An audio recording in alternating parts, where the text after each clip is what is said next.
Hi, friends. I'm so glad that you're here. This podcast is for capable people who are carrying so much at work, at home, and frankly, for everyone else. And we're ready to turn it back to you. I'm Rosanne Callens, a success coach and the creator of Operation You. Everything we talk about here is grounded in one simple truth, and that's you don't need to become someone new. You need to remember who you already are. And today I am excited to welcome back my friend and collaborator, Denise Lintz, my amazing executive coach. Denise and I always have honest, thoughtful, and pretty funny, I think, conversations that blend leadership, real life, and what it actually looks like to lead without burning out. So, this one, we're going to be talking about artificial intelligence, AI, and so take a breath, settle in, and let's get into today's conversation. Welcome, Denise. I'm going to have you lead this since you're the AI technology expert here. Tell us a little bit about that. I don't know if I'm an AI technology expert or an AI technology person who's very frustrated these days, but I definitely love AI and I use it to get a lot of things done. I run a whole business just like you, and I try to automate as much as I can. I would say an example of how I'm using it right now is like for an executive assistant. I had it plan out my whole week, and I had it plan out all my meetings. I had it plan out where I had discrepancies. But I got to tell you, can I tell you a quick story of how it let me down today? Oh, I would love that. So I'm going to be taking the train this week. And so Tuesday, Wednesday, Thursday, I will be going into the city. The city is Chicago for us. So I will be going into the city, and I'm excited about that. And I was like, I know I want the 6:02 train. It'll get me there at 7. And I know I want to come home at 4:30. It'll get me home at 5. So it's amazing. I know exactly what I want to do. And I asked Gemini to put together a schedule. I said, hey, Gemini, can you even put it on my calendar? And then when it put it on my calendar, it didn't pick the train or any of those times I just mentioned. And I said, excuse me, Gemini, you got that wrong. That wasn't my request. And it said, oh, yes, this is the best way trains work. I know what I'm doing. And it told me I was wrong. And then I gave it the train schedule and said, no, here's the train schedule. I see it right here. This is wrong. And then it said, oh, no, your train schedule is not correct. It's not the latest. I go to the websites, I double check. It's the latest. And I, checked with my son who takes a train every single day. He just took it today. I knew it was right. And then it said, oh, I'm so sorry. The columns of this table that you sent me didn't correlate right. So I merged data together just to help you out. I'm like, no, you didn't help me out. You would have had me late. You would have had me on the very wrong train. So I give that example because sometimes AI is not right. So you got to question it. You got to check into it. This was Gemini. This was just today. I even have a screenshot I can pop up. I did yell at it. I did maybe swear at it a little, and it knew that I wanted accuracy next time. It's like, okay, I'll try to do better next time. So, sorry, I have to clear my throat. So, Rosanne, how have you been using AI, and has it let you down?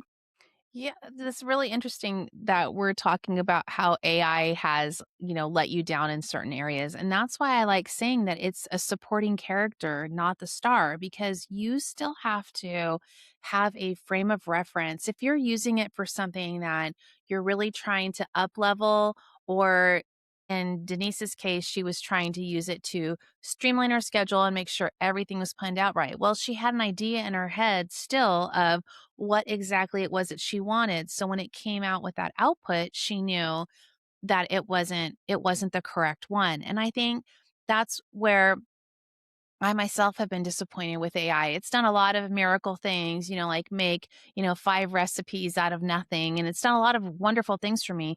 But there have been times where I've had to correct it as well. Most recently, I haven't used APA format since I want to say I don't want to say the year, maybe Oh, 2009. And I had it do an APA format. And just really quickly, I popped something in there because I was trying to help someone. And I thought, oh, well, this will make it so much faster for me. And it was wrong. And so then I wrote back and said, isn't it so supposed to be alphabetized? And it was like, oh yeah, oh right, my bad, I think is exactly what it said. And I'm like, okay.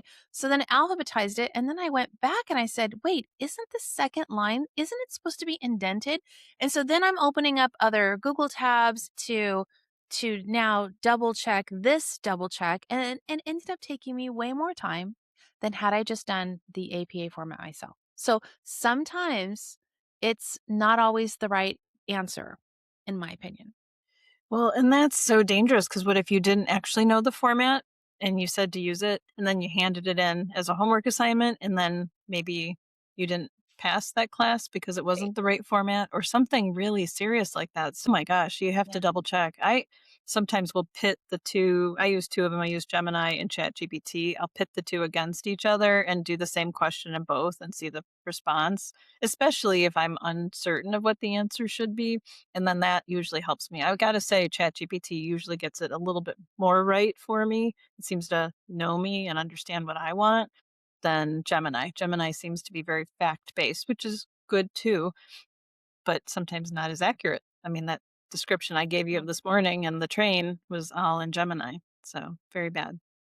Well, I can even give one more quick example too. Is that I was going to take my daughter. We were going to Washington State, and we wanted to go to some of the islands. And I thought, oh well, we're going to go. We'll go on the islands, and then we'll take the ferry up to Vancouver, up to excuse me, British Columbia. And it planned it all out, just like you said. Well, I sent a message to the Airbnb person, and they wrote back and said, "Don't take the ferry. It's closed for 10 years for upgrades." And I thought, surely, I thought that was a joke. I said, "Excuse me."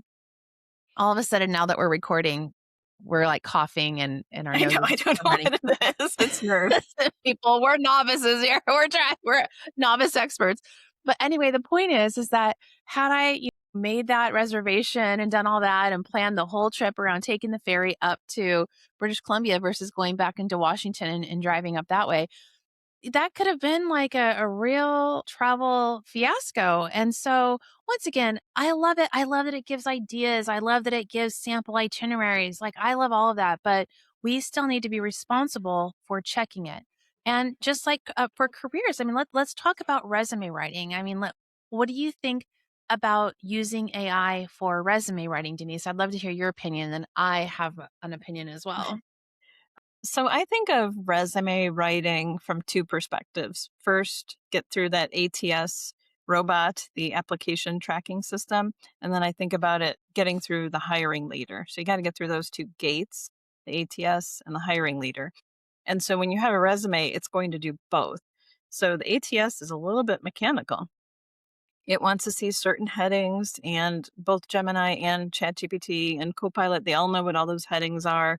It wants to see it in a certain format. If you have too many colons or too many specifics that are out of whack, it will tell you, hey, that's not right. So I use the AI systems to help me score a resume. I always write it myself or have someone write it themselves, and then I have it score it. And then I take some changes and then do a score again, do a score again. But I will find that it will start to say, hey, can you add that you worked at a travel agency and you have travel experience because this is required for this job? Okay, well, that's where I stop because I never worked at a travel agency or a travel company. And I will not add a lie to my resume just to match a job description or match a title. And so I think that you do have to, again, use that judgment of where do I stop with AI? I don't like AI to straight out write a resume because I find it just looks really robotic. So I usually let everybody write their own resume themselves, their own format, their own look and feel, and then apply that ATS scoring to it. So I said there's two things. So the first one is the ATS score. The second one is the hiring leader. Well, the hiring leader could probably care less about your formats and all that kind of stuff. And they just want to know, can you do the job? So that's where you have to layer in things like, okay, how much money did you save? How much, you know, process improvement did you have? How many, dollars did you spend on this budget? Add some of that metrics that go along with it. And so that's where you have to layer in that. But I do see it as a helper, but I do like other things. It's not deciding what's in my resumes. It's giving advice. It's giving ideas. How do you think of resumes? Well, I mean, personally, I love that AI is here to help people with resumes because that's a huge stumbling block for someone that is, they're a professional, maybe they're a tech person, or maybe they're in a creative world or whatever industry they're in, but they're not a professional resume writer, right? And so when it comes time to they need to update their resume or write their resume because of a layoff happening, I feel I get a little defensive when I see some articles come out that say, how dare the job seekers use AI? That makes me angry because, of course, why not? Why can they not use a tool? Why can they not use a tool? Now, exactly what Denise said. It's up to you to be able to articulate and talk about the points that you have done in your job. But isn't it nice to be able to at least try to put on a piece of paper the things that you've done as best you can, give it to AI and say, can you help me make it better? And then what Denise was saying is, making sure that the applicant tracking system or making sure that that it's matching the job announcement that you're saying, hey, here are all my skills I have. But also taking ownership. I think what we've said in the past couple of examples is it's wonderful to help take a mental load off you of being just completely overwhelmed by something, but you also have to take ownership of what it's coming out with, right? And so, in a way, it's a relief if it says, "Hey, Roseanne, it says in the job description you must have managed, teams of 5." And I'm like, "Oh, I totally forgot to put that on my resume. Thanks, ChatGPT, or thanks, AI." But you shouldn't be making things up. If it says, "Hey, I put on your resume, manage teams of 5," and let's say you haven't, then obviously once again, that responsibility is on you. And that's what I think about that. Yeah, I totally agree. There's also a cool other thing you can do. There's that section of the resume where it's like your skills and you just have a whole list of things. You can either bulletize them or put them with these pipes in between them. I usually do it this way. I ask ChatGPT to create based on my resume, take a look at my resume, come up with my skills, and then I ask it to alphabetize, deduplicate, and add the pipe with a space before and after it. It is amazing at doing boring things like that, which I am no good at. I use it for that each resume I do. And then I have it compare against, like you said, the job description. And the quick tip about doing that is you put your name and then the job description or the job title that you're going for. So senior project manager right underneath your name. And then when ATS or any of those tools look at things, it knows you're Rosanne Callens, you're going for a senior project manager job, and then it'll always check that everything within it is lined up nicely. So those are just a couple Yeah. tips to make your life a little bit easier when it comes to resumes. So I love how we're doing the transferable skills. yes, We for can't help sure. it. We love career coaching too. Yes, we totally do. Okay, so let's think about AI. So AI is here and we're using it to do our day in the life type stuff to help us with our schedules, to help us go on vacation, to help us with recipes, even to help us with our resumes. How else are you seeing AI being used by corporate people or by people in their day to day life that maybe is more business focused and less, just help me do things a little bit better on the side? Where I see AI helping immensely is the burned out decision maker. Leaders oftentimes are struggling with feeling burnt out and specifically burnt out by the overwhelm of decisions. Everything feels heavy. And, they're still getting things done, but they don't even trust their decisions anymore because they have all of these other fires that they're putting out. And I feel that AI really helps reduce that cognitive load and protect their energy and decisions. It helps make decisions cleaner and faster. However, it can if you keep prompting it, I think the challenge is that you have to, as a leader, you have to decide when you're going to when that feels right and you're like, okay, I'm going to execute on this, versus if you keep ideating on AI, then that in itself is an overwhelm. So then you get overwhelmed with trying to take the overwhelm out of your decisions, right? So if every decision is feeling exhausting, it's not a skill gap, that's an energy signal for you. That's on you to say, "What am I going to do? What tool am I going to use to help with that?" What about you, Denise? Yeah, what you hit on with the energy gap, I think people will put it to me like this. Like I went down this rabbit hole of looking at AI and then it told me to look at this and then I learned about this and then I learned about this. And before I knew it, I was getting a PhD in something I didn't even care about anymore. That's what I heard in my mind. And it's like that rabbit hole, that burnout. Either you have to set a timer or you have to go, hey, I'm using AI to help me. as soon as it starts to be like losing my focus, that's where it's not helpful anymore. And we really want it to make you productive. I wasn't working on it to have a good example this morning of how the train schedule and it couldn't read it. I wasn't hoping for that. I was hoping to get my schedule together in 5 minutes, move on to something else. I think I spent so much time yelling at it, getting down that rabbit hole that I was like, Wow. okay, this is not worth it. And again, you do get burned out if you do that because then I had to go right into my next meeting and right into my next meeting, and then you lose time by that. And so, yeah, it's really helpful to help with leadership where it should, not all the time. Don't let it decide everything. You still have to be a person. You still have to be your personality has to come out, all that sort of thing. I do think that AI is also helping us to be more resilient and it's helping us to be more productive. And I think that, me, I always talk about my Brave book and it's helping me to be more brave.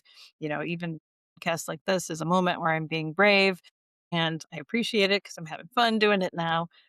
But I do even use I will say, to even write the script that we're carefully, generously, kind of, sort of, maybe not using for this event today.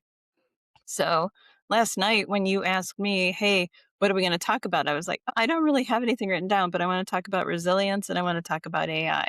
And it gave us a bunch of topics. Are we going to use them all? No, we probably threw away half the things that are in the script, but it gave us a nice format just to keep us moving. That's how I use it. How are you being brave, Roseanne? I want to talk about the resilience piece too, because, a lot of people are also hard on AI saying, oh, it's always agreeing with you and telling you you're amazing. Well, you know what? We're really hard on ourselves. And frankly, I like when I hear, wow, Roseanne, you've put a lot of thought into this because I do put a lot of thought when I'm using a prompt. First of all, my youngest daughter is into environmental sustainability. And I know how much energy it's costing to put these prompts in AI. And I'm trying to very much recognize that. And when we have AI telling us, even if it's on a cynical setting, right? But it's like, hey, you put a lot of thought into it. That's helping you be resilient too. Like AI is recognizing that you are working really hard and you're really trying it. And do people misuse it? And just like anything else, I would like to say to the people that are older on here, remember the Friends episode where Joey Tribbiani gets a thesaurus and he starts using all of the words in the thesaurus and he uses them all incorrectly because he's just using it? There's a right way to use things and there's a wrong way to use things. And I think we all figure out that perfect that perfect tempo for us that's working well for us. And if we're not figuring it out, that's when we reach out to coaches or we reach out to mentors and people to help us. Right? I'd like to end here, Denise, because I Denise and I made a Be Brave promise to get on here and do this for you and with you all, but also to keep it at a time frame where people feel successful at being able to listen to an entire podcast, right? But Yeah. Denise, I'll end it with that question, like when you are using AI and you're feeling, that you're be brave and being resilient, what's one example I think that maybe comes to your mind of wrapping up like the power of AI in your world? Yeah, I just love AI as much as I was giving it trouble today. I use it every second of the day and I love it. And so I think for me, I do love the energy that comes from it. I do love ideation. I might not always be the one that finishes everything, but I love the ideation of all of it. And so I feel like my word for this year is energy. And so I think it just gives me more energy and more excitement to do more things. And so that's how I'm thinking of AI. I try to think about it in the positive. I do think when it comes to resiliency, my schedule is how I'm keeping my resiliency. I want this week, along with the train schedule, I want to be able to work out 3 times this week. And I want to make sure that I can get my nails done like I normally like to do, which is a nice calming time for me. And I want to make sure that I get to hang out with my family and do all the things that I need to do there too. I always put those things on my schedule first as I start out the week. And then for me, is gonna be on Friday when I look back at my week and how did I do? Was I resilient? Did I give myself the time I deserve to do this week? And if I mess up, give myself some grace that it's okay. I'll be better next time and don't beat myself up because you're right. We do beat ourselves up so much, and we really need to give each other some grace because we're all pretty amazing, like AI says. Even though when I'm mad at it, I don't like that it says something positive. It makes me want to swear even more. I agree with you on that sometimes too. But I know I said this is the last thing and Denise is going to be the last one. But I Yeah. have to say, based on what Denise said, that AI gives you so many great ideas. And I want to recognize that to everyone listening or watching that, yes, it's here, but it's never going to take the place of, coaches who could help you execute over the finish line or friends and colleagues like Denise who, AI says, hey, you should do a podcast. You got to get yourself out there. And you're thinking, wow, great idea. But then a part of you is like, oh, I don't know, the technology. And then all of a sudden you're like, hey, contact your friends who are good with technology and ask them to help support you. And so, just even Denise and I talking about using AI to help us with our businesses and our work, our careers. And here you see it. Something like this coming to fruition is actually us asking a human in our life to help support us in carrying out the ideas of AI. So I don't want to end on that. What do you think about that, Denise? I I mean, think that's great. I we're think brave.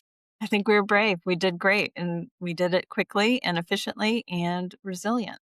Be brave, and I'm going to call it joyfully visible. Everyone, we're trying our absolute best, and that's all you can ask yourself as well. Try your best, one step forward. Denise, thank you so much for being here and for sharing your insight. Wait, we'll do the heart longer this time. Wait, put your heart back up. Ta-da!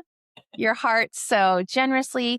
And hey, thanks everyone on here for listening. Thanks for spending this time with us. We don't take that lightly. Whether you're watching us on YouTube, listening to us, wow, that's awesome. If something resonated, we would love to hear from you.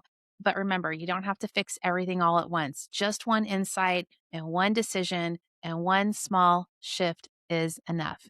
And before you go, here's your reminder for the week. The magic isn't out there. It's already in you. And I would add for Denise, I know she's going to say what? Look on the Bright side. bright side. That's why she's BrightSide Success, everyone. So we'll see you next time, right? Yes.